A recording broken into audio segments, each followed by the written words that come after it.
Ready for stories that will shock you with their power and wisdom? From ancient outlaws to modern heroes, we've curated 10 Stoic stories that will leave you speechless. These moments in history reveal the true meaning of Stoicism, reminding us that it's not just about words, it's about action. Number 10. Seneca calmly facing exile. When Roman Emperor Nero decided to banish Stoic philosopher Seneca, you might think he was worried or scared, but no. He just packed his stuff and left without complaining. This showed everyone that Stoics don't need fancy titles or lots of money to be happy. They can find peace anywhere. He said, "I prefer exile in my own country." Later, Nero got super jealous and had Seneca's wife and daughter killed. But Seneca stayed calm and didn't let it change him. When Nero asked Seneca why he wasn't sad, Seneca replied, "Why should I be sad? Is this not a chance to test my philosophy and show that I don't depend on others for happiness?" He was right. Being kicked out of Rome didn't make him unhappy. In fact, he found joy in nature and writing. One time he was in a small boat on rough waters. It was so fun for him. So when Nero told him to kill himself, he took a deep breath and wrote a letter to his friend Lucilius about how excited he was to die.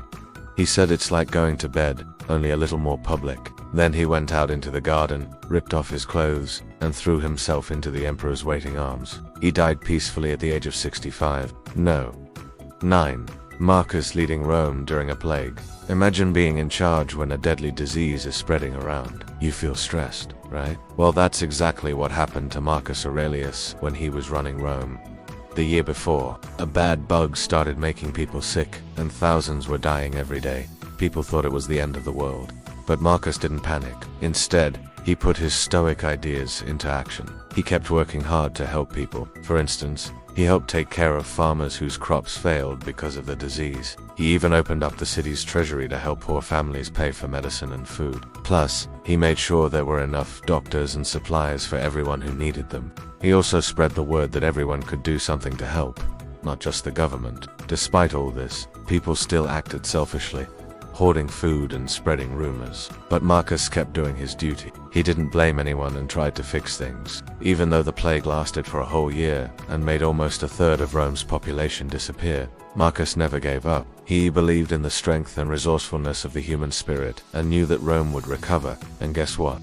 He was right. After the plague, Rome became stronger and more united than before. Marcus's actions during that difficult time showed everyone what it meant to be a good leader and a true Stoic. Now, 8. Epictetus, enduring slavery and injury. Picture this. You're a slave and your leg is broken. Yikes. But despite that, you keep learning and teaching people. How amazing is that? That's exactly what Epictetus did. He was born a slave, but he didn't let that stop him from becoming a wise teacher. He learned from the best, Musonius Rufus, one of Rome's top philosophers. But life wasn't easy for Epictetus. His master was mean and broke his leg on purpose.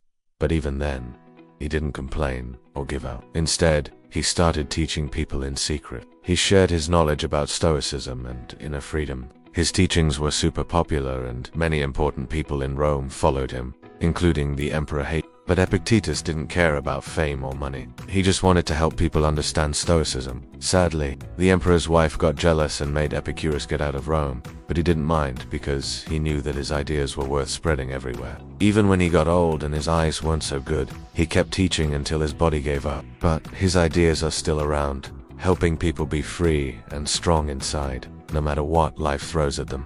No.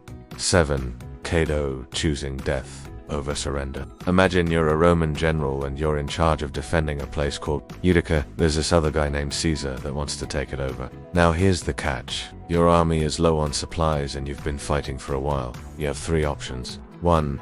Give up the city to Caesar. 2. Try to escape with a few soldiers. Or 3. Stay and fight till the end. Most people would probably choose option 1, giving up and hoping for the best. Some might go for option 2, trying to escape with a small group, but Cato chose option 3.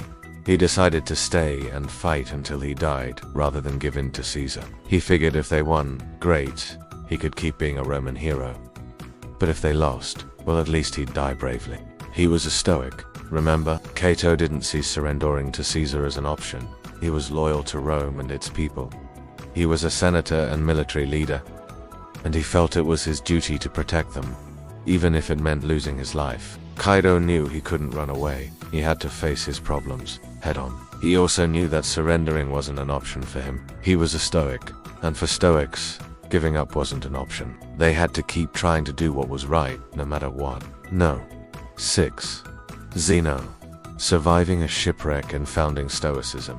Imagine you're sailing on a ship and suddenly everything changes. The weather takes a wild turn, the ship crashes, and you find yourself all alone on the shore with nothing left. This happened to Zeno when he was a young merchant. He lost everything in a shipwreck. At first, he was really upset and blamed the gods for his bad luck. But then he met this wise man named Crates, who taught him about Stoicism. Zeno realized that his happiness depended on his own choices, not on what happened to him. So he started a school in Athens to share this idea with others. But sadly, after a while, the Romans attacked Athens and Zeno had to flee. He ended up in Rome, where he met Seneca and Cicero, two influential senators. Together, they made Stoicism popular. Zeno's story teaches us that we can't control everything that happens to us, like when ships sink. But we can control how we react to these events. Stoicism is all about accepting what we can't change and focusing on what we can, like our thoughts and actions. And Zeno's life shows us that we can become wise and calm even when bad things happen. No. 5. Cleanthes working as a water carrier by night. Meet Cleanthes, a Stoic philosopher from Greece. He's famous for writing poems about Zeus and how great nature is. But here's a twist. Cleanthes wasn't born into wealth. In fact, he worked as a water carrier by night to make money. That's right. He carried water containers all over the place after the sun went down. But this didn't stop him from being a successful philosopher. He taught people about Stoicism, and even became the head of the Stoic school in Athens. Cleanthes was a hard worker. He carried big jugs of water on his back, sometimes even more than one at a time.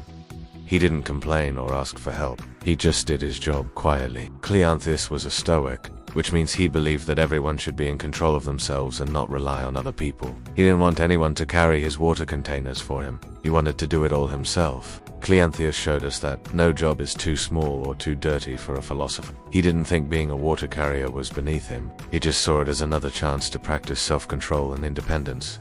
No, for Cicero standing against tyranny. Picture this. You're in ancient Rome, and this guy named Catiline is causing trouble. He's trying to take over the government and become a dictator. And you're a well-known Roman statesman named Cicero. Everyone expects you to do something about it. You know, use your influence to stop Catiline and protect the Roman Republic. So you write a series of powerful speeches, warning everyone about the danger this guy poses. You speak so passionately that the people of Rome finally realize what's happening. They join you in opposing Catiline and his plans for power. Together, you and the people of Rome stop Catiline and save the Republic. Now, later on, another guy named Mark Antony tries to pull a fast one over everyone. He teams up with Octavian, and together they plan to take control of Rome. Again, you step up to the plate. This time you single-handedly expose their plan, showing everyone how they want to abuse their power. Because of you, the people of Rome wake up and realize that Mark Antony isn't the good guy he's pretending to be. Thanks to your courage and honesty, Rome stays on the path to freedom and justice. No. 3.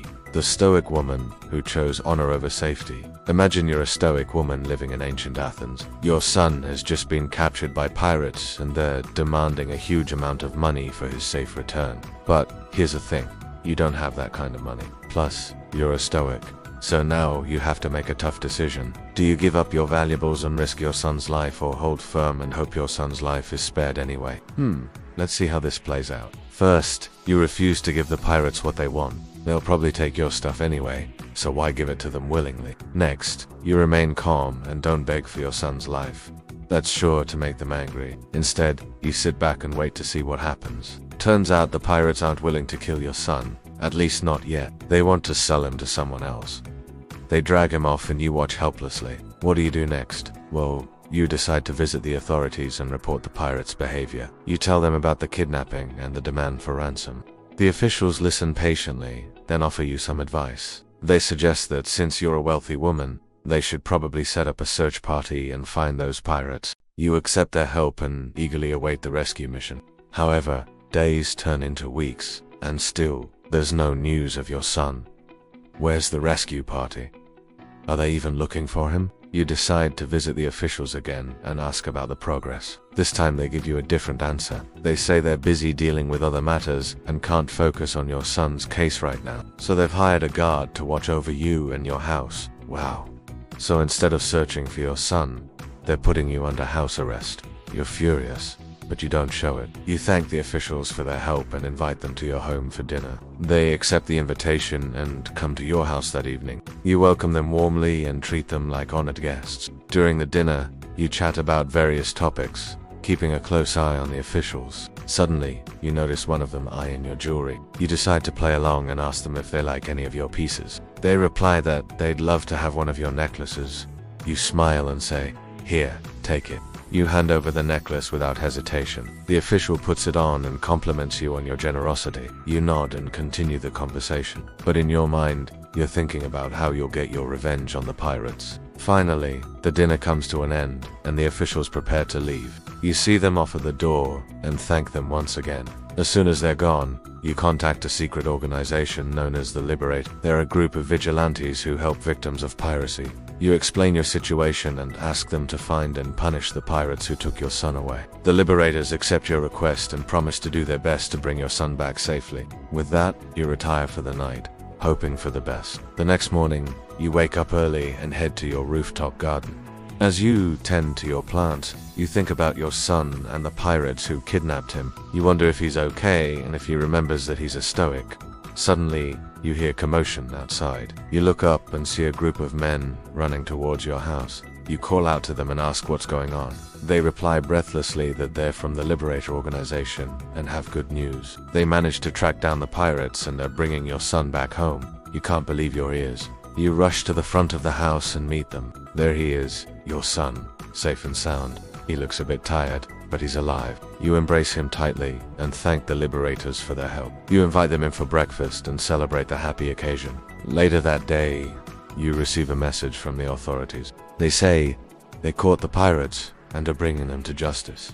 Isma, you're glad they finally decided to do their job. Overall, you feel proud of your son for staying strong and true to his Stoic beliefs. He'll make you a great father one day. As you reflect on your experience, you realize that being a Stoic isn't just about following rules. It's about embracing challenges and growing from them. You faced a difficult situation, but you handled it with grace and dignity. Now you're closer to your son and have a deeper understanding of what it means to be a Stoic. No. 2. An athlete applying Stoic resilience. Michael Phelps, the legendary swimmer, didn't win every single race he participated in. He lost quite a lot of them, especially in the beginning, but he didn't let those defeats get him down. In fact, he used them as motivation to work even harder and come back stronger. After losing a race, he wouldn't dwell on it. He'd analyzed what went wrong and how he could improve. His coach, Bob Bowman, played a big role in this by encouraging him to focus on what he could control, like his training, and not worry about the results. Phelps embraced the idea of having a routine and sticking to it regardless of the outcomes. He understood that success wasn't just about talent, but also about mental toughness and discipline. And boy, did he put that into practice. He overcame challenges, injuries, and even personal struggles, proving that he was more than his wins and losses. Phelps embodied the Stoic idea of focusing on what you can control, bouncing back from setbacks and staying true to your purpose, even when the going gets tough. He truly showed the world that a Stoic mindset can lead to greatness. 1. A prisoner of war surviving through Stoic mindset. Viktor Frankl was a Jewish doctor who survived the horrors of World War II, while imprisoned in a concentration camp.